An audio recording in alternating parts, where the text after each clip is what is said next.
అందరికీ ముందుగా నమస్కారం. నా పేరు వంగరి సాయి కుమార్, బోడుపల్లి జనసేన పార్టీ మేడ్చల్ నియోజకవర్గం. యూట్యూబ్లో ఒక వీడియో చూడడం జరిగింది. పృథ్వీరాజు మాట్లాడుతూ పవన్ కళ్యాణ్ గారి గురించి కొద్దిగా తప్పుగా మాట్లాడడం జరిగింది. తెలంగాణ రాష్ట్రంలో శని ఆదివారం డిప్యూటీ సీఎంకి ఏం పని, మీ తెలంగాణ రాష్ట్రంలో మీకు ఏం పని అని మాట్లాడడం జరిగింది.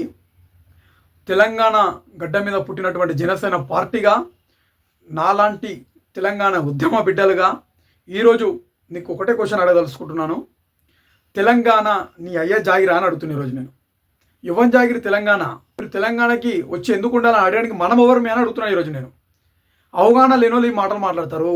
సోషల్ మీడియాలో హైలైట్ కావడానికి, పొద్దుగా లేస్తా నా వీడియో సోషల్ మీడియాలో కనిపిస్తుందా లేదా అని తెలుసుకోవడానికి ఇలాంటి మాటలు మాట్లాడతారని చెప్పి కూడా ఆ వీడియో చూసిన ప్రతి ఒక్కరికి కూడా క్లియర్ కట్గా అర్థమవుతుంది. ఈరోజు కర్నూలులో పోలీస్ వాళ్ళు థర్డ్ డిగ్రీ ఉపయోగిస్తే ఆ సమస్య ఏముందో దాని గురించి మాట్లాడు. అక్కడ ఉన్నటువంటి పోలీస్ అధికారుల గురించి మాట్లాడు. ఆ సమస్యని డిప్యూటీ సీఎంకి ఏం సంబంధము? సినిమాలలో డైలాగులు కొడతాడు, ఇట్లా చెప్తాడు. అంటే సినిమాలలో డైలాగులు కొట్టకపోతే ఏం కొడతారు? సినిమాలలో డైలాగులు కొడతానే కదా సినిమా ఏది. అంటే ఆ సినిమాలో డైలాగులు కొడతారని కూడా అవగాహన లేదంటే మనం ఏ పరిస్థితులు ఉన్నామో కూడా ఒక్కసారి పృథ్వీరాజు నీ ఆత్మవిమర్శన చేసుకోవాల్సిన అవసరం ఉంది.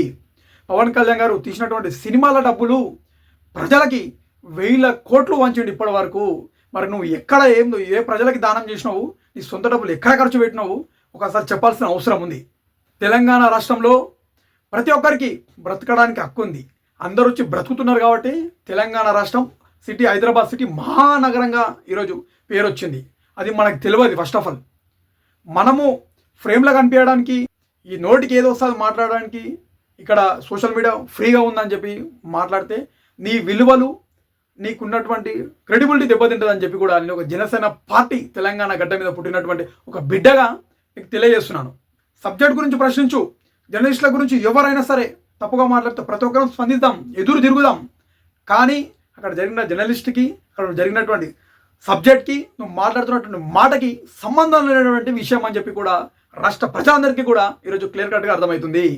పవన్ కళ్యాణ్ గారు ఈరోజు సనాతన ధర్మాన్ని కాపాడదాం, సనాతన ధర్మాన్ని అందరూ కాపాడాలి, భారత్ మాతకి జై అని ఈరోజు పవన్ కళ్యాణ్ గారు ముందుకు అడుగులు వేస్తుంటే ఇలాంటి వాళ్ళకి మాట్లాడడానికి చేతన అయితే లేదు. ఈరోజు ఆంధ్రప్రదేశ్ డిప్యూటీ సీఎం పవన్ కళ్యాణ్ గారు ఈరోజు మన సనాతన ధర్మం గురించి కాపాడదాము, మన హిందుత్వాన్ని కాపాడదాము, జై శ్రీరామ్ అని చెప్పి ముందుకు పోతుంటే అతని గురించి మనం మాట్లాడాలి ఈరోజు గర్వంగా అని చెప్పుకో, అట్లా ఫేమస్గా. కానీ ఈ ఇష్టం వచ్చినట్టు చిల్లరమల్లర మాటలు మాట్లాడి ఫేమస్ కావాలనుకుంటే మాత్రం ఇది ప్రజాస్వామ్యంలో కరెక్ట్ కాదని చెప్పి కూడా నేను ఏ వయసులో చిన్నవాణి కావచ్చు నీకు తెలియజేసుకుంటున్నాను. ఎవరు ఏడుండాలి, ఎవరు ఏడికి పోవాలని చెప్పడానికి మాట్లాడితే తర్వాత నువ్వు ఓని విరాబే అని అడుగుతారని చెప్పి కూడా మినిమం బేసిక్ నాలెడ్జ్ లేదు నీకు. అవునా కదా? అక్కడ ఉన్నటువంటి చుట్టుముట్టు ఉన్నటువంటి వాళ్ళకి, అక్కడ ఉన్నటువంటి మీడియా మిత్రులందరికీ కూడా క్లియర్ కట్గా అర్థమవుతుంది. అరే ఏం సబ్జెక్ట్ ఉందాడా, ఏం మాట్లాడుతుంది మనోడు అని చెప్పి కూడా క్లియర్ కట్గా అర్థమవుతుంది. కాబట్టి ఏ సబ్జెక్ట్ అవుతుందో, ఏ సమస్య అవుతుందో ఆ సమస్య మీదనే మాట్లాడడానికి రా. తెలంగాణ ముఖ్యమంత్రి ఎవరైతే ఉన్నారో ఆ ముఖ్యమంత్రితో చూసుకో, నీ సవాలేమని ఉంటే. తెలంగాణ రాష్ట్రంలో కాంగ్రెస్ పార్టీ ప్రభుత్వం ఉంది కదా, వాళ్ళని ప్రశ్నించు.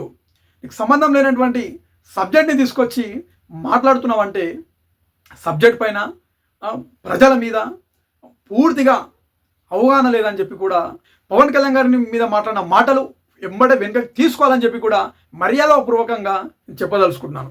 తెలంగాణలో ఏం పని అని అంటున్నావు, చలో ఓకే.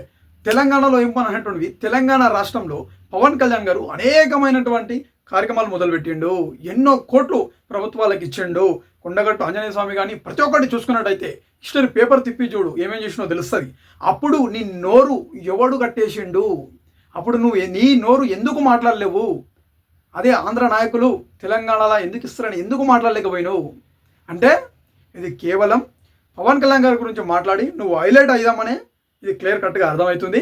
తెలంగాణ ప్రజలు కూడా దాన్ని గమనిస్తారు. కాబట్టి కొద్దిగా నేర్చుకొని సబ్జెక్ట్ పైన అవగాహన పెంచుకొని మాట్లాడితే బాగుంటుందని చెప్పి కూడా నేను పవన్ కళ్యాణ్ గారి మీద మాట్లాడిన మాటలు వెంబడే వెనుకకి తీసుకోవాలని చెప్పి కూడా నీకు జనసేన పార్టీ తరపున